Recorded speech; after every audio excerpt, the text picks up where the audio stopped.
Belarus से nuclear attack. ठीक सुना आपने। अगले 5 मिनट आपको हम बताने जा रहे हैं कि न्यूक्लियर वार्निंग कितनी खतरनाक है। लेकिन पहले वॉर जोन से आई हैरान करने वाली तस्वीर। घर के अंदर छिपकर रखे जा रहे हैं यूक्रेनी टैंक्स। ब्रेक करिए विद द विजुअल्स।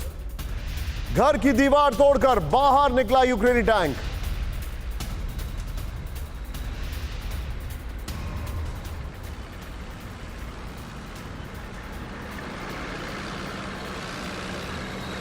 ये देखिए, रिहायशी इलाकों में घरों को बनाया शेल्टर। फुल फ्रेम पे शॉट दिखाई रहा हूं।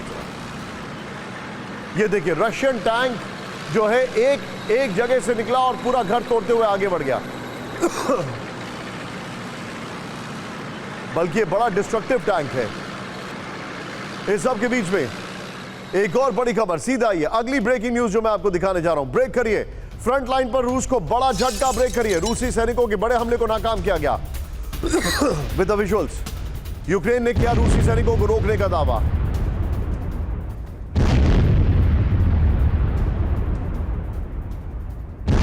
इस सब के बीच में आज की एक और बड़ी खबर सीधा आई है, और जो मैं आपको बार बार कह रहा हूं कि पुतिन की वार्निंग है, बेलारूस से न्यूक्लियर संकट है, इसको रखिएगा। पुतिन की न्यूक्लियर हथियार इस्तेमाल करने की धमकी। ब्रेक करिए।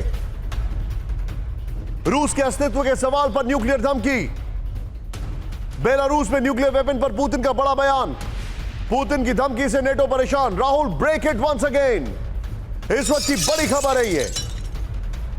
बड़ी खबर देखिए, पुतिन की न्यूक्लियर हथियार इस्तेमाल करने की धमकी। जानकारी, रूस के अस्तित्व के सवाल पर न्यूक्लियर धमकी। और यह बड़ी खबर, मैं यहीं से इसका फ्लोर ग्राफिक्स लूंगा। सीधे पिक करिए राहुल। पुतिन का परमाणु अल्टीमेटम। ध्यान से देखिए, यह बहुत बड़ी खबर मैं आपको बता रहा हूं। सीधा ये फ्लोर पर राहुल। पुतिन का परमाणु अल्टीमेटम। युद्ध में परमाणु हथियार का इस्तेमाल हो सकता है। युद्ध में परमाणु हथियार का इस्तेमाल हो सकता है। रूस को खतरा होने पर न्यूक्लियर वेपन अंतिम विकल्प है। पहली बार रूस से बाहर परमाणु बम की तैनाती। बेलारूस में परमाणु हथियार की खेप की पुष्टि। बेलारूस के जरिए नेटो और अमेरिका को खुली चुनौती। बेलारूस का दावा, हिरोशिमा में गिरे बम से 3 गुना ज्यादा शक्तिशाली बम है तैनात। सीधे चलिए मेरे साथ। मेरे साथ जनरल साहब मौजूद हैं। जनरल अस्थाना सर, मैं आपसे जानना चाहूंगा, क्या कहेंगे आप इस पर? यह जो खबर है, यह कितना बड़ा थ्रेट है? Nuclear warning all out. ये काफी बड़ा थ्रेट है, और ये थ्रेट कई कारणों से है। आपने अभी पहले ग्राफिक्स में दिखाया था कि रूस के अंदर हमले हो रहे हैं। हालांकि यूक्रेन जिम्मेवारी नहीं ले रहा है, लेकिन कहने की बात यह है कि हमले हो रहे हैं, और इसलिए रूस ये कहना समझता है कि ये धमकी देना जरूरी है। इस धमकी ने अभी तक काम किया है। रूस नाटो के सैनिक अभी तक लड़ाई में नहीं उतरे, इसी चक्कर में। दूसरी बात यह है कि लोकेशन बेलारूस सेफ है। वहां से डायरेक्टली टैक्टिकल न्यूक्लियर वेपन, जिसकी कम मार होती है, रेंज कम होती है, वो कीव तक पहुंच सकते हैं। उसी मुताबिक पोलैंड तक पहुंच सकते हैं। रूस को अपने कालिनग्राद की भी सुरक्षा देखनी है, जिस हिसाब से नाटो की एक्सरसाइजेज हो रही हैं। इन सब चीजों को मद्देनजर रखते हुए एक बड़ा सांकेतिक, जिसे बोलना चाहिए, फैसला है।